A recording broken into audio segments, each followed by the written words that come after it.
Australia finally 445 all out అయ్యారు. Bumrah 6 wicket haul. In reply India బ్యాటింగ్కి వచ్చినప్పుడు వర్షం కారణం వల్ల స్టార్ట్ స్టాప్ ప్లే అయింది, చాలా ఇంటరప్షన్స్ ఉండినాయి. అయితే India were 51 for 4. Only KL Rahul double digits, చాలా మంచిగా ఆడుతున్నాడు. మిగతా టాప్ ఆర్డర్ బ్యాట్స్మెన్ అందరూ బ్యాక్ టు ద పెవిలియన్.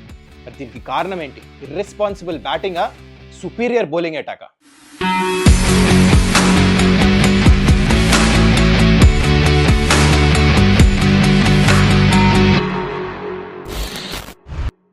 నమస్కారం, welcome to Suman's dugout. Just a small reminder, don't forget to subscribe. మరొకసారి రిమైండ్ చేస్తున్నా, నా కంటెంట్ మీరు బాగా ఎంజాయ్ చేస్తుంటే సబ్స్క్రైబ్ చేయాలి కదా, ఓకేనా? Okay, now let's get into the content. First India bowling గురించి మాట్లాడుకుందాం. బూమ్రా 6 వికెట్లు తీసుకున్నాడు. అండ్ యాక్చువల్లీ టెస్ట్ మ్యాచెస్లో ఇన్ ఆస్ట్రేలియా 50 వికెట్స్ తీసుకున్నాడు. కపిల్ దేవ్కే ఉందంట ఇంతకుముందు రికార్డ్ అది. దాని తర్వాత ఆకాష్ దీప్కి ఫైనలీ వికెట్ వచ్చింది.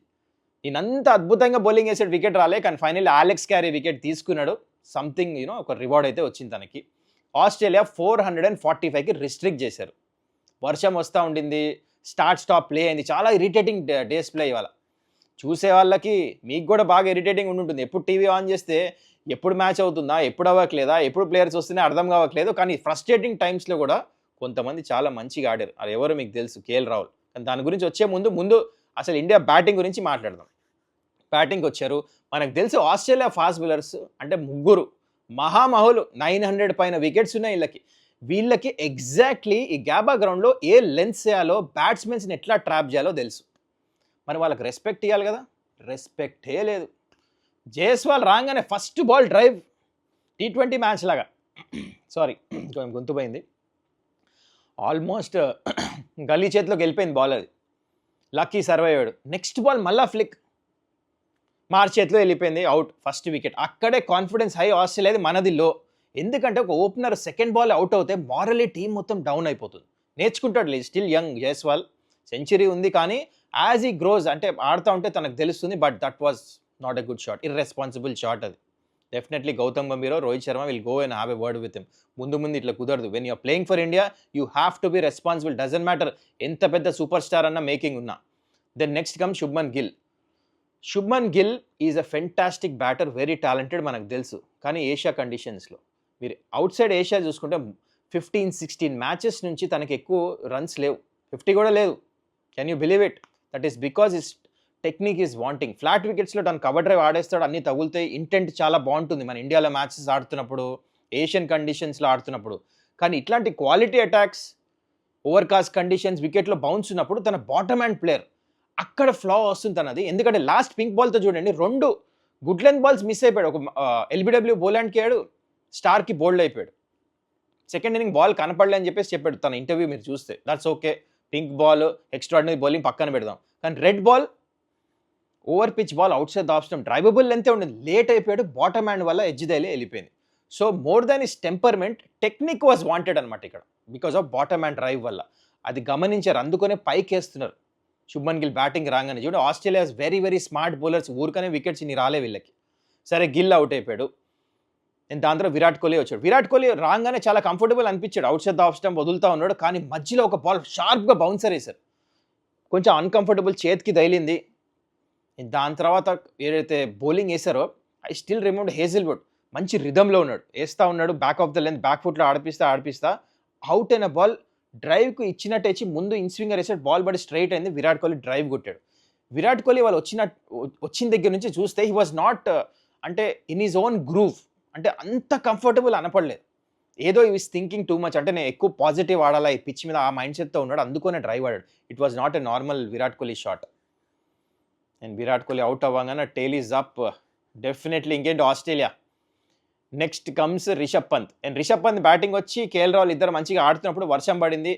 కానీ బిలీవ్ ఇట్, 4 సార్లు స్టాప్ అండ్ ప్లే అని చాలా కష్టమైపోయింది బ్యాటర్స్కి ఫోకస్ చేస్తానికి, ఈజీ కాదు.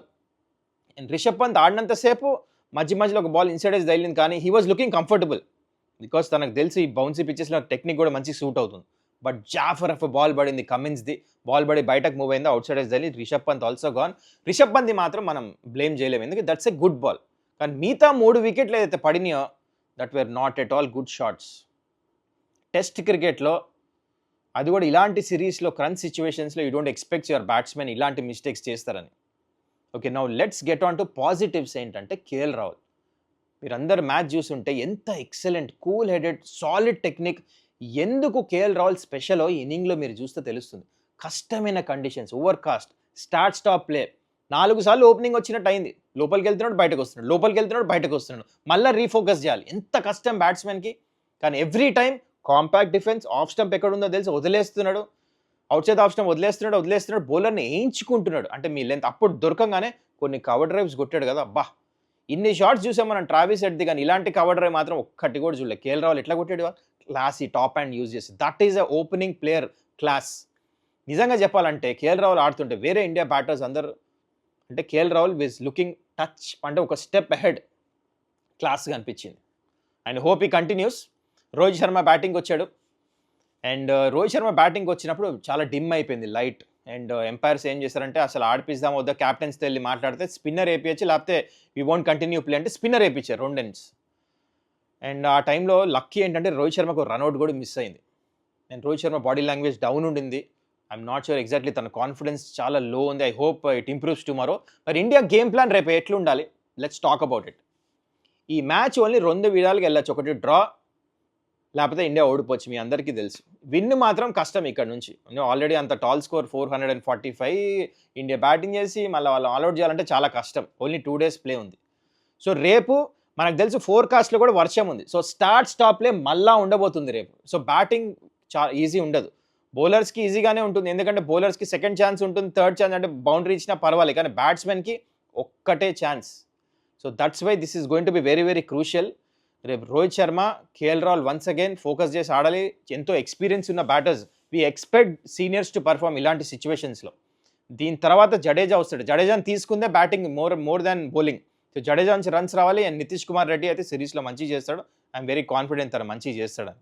డ్రా చేస్తాం కూడా ఒక art. Last time border Gavaskar trophy మీకు గుర్తుంటే అశ్విన్ ఇంకా విహారీ ఆ మ్యాచ్ డ్రా చేశారు, వాళ్ళకి ఇంజురీస్ ఉన్న తర్వాత కూడా. అక్కడే ఫరక్ పడింది. దాని తర్వాత ఇండియా సిరీస్ గెలిచారు. అండ్ నాట్ టు ఫర్గెట్, ఈ టెస్ట్ సిరీస్ కూడా ఫస్ట్ టెస్ట్ ఆస్ట్రేలియా ఓడిపోయారు, అక్కడ నుంచి మళ్ళా వచ్చి కంబ్యాక్ చేశారు. సో అందుకనే గివప్ చేయొద్దు ఇండియా. ఈవెన్ ద వికెట్స్ పోతున్నా, వెదర్ మన వైపు లేపైనా, వాళ్ళ బౌలింగ్ సుపీరియర్ ఉన్న, టఫ్ కండిషన్స్ ఉన్న, ఈ మ్యాచ్ ఏదో ఒకటి చేసి డ్రా చేయాలి. డ్రా చేస్తేనే ముందు ఆ WTC ఫైనల్ క్వాలిఫికేషన్కి ఛాన్స్ ఉంటుంది. అయినో ఇప్పుడు ఎవరు దాని గురించి ఆలోచించట్లే, but still we have to fight చేయాలంటే సీనియర్ ప్లేయర్స్ అక్కడ కేఎల్ రాహుల్, రోహిత్ శర్మ, జడేజా వీళ్ళందరి గురించి రన్స్ రావాలి. మరి మీరేమంటారు, రన్స్ వస్తాయా? ఈ మ్యాచ్ ఎటువైపు వెళ్తుంది, డ్రా అవుతుందా లేకపోతే ఆస్ట్రేలియా గెలుస్తారా, ఎవరు డామినేట్ చేస్తారు? చాలా చాలా ఇంట్రెస్టింగ్ ఉండబోతుంది. Share your thoughts, comment below.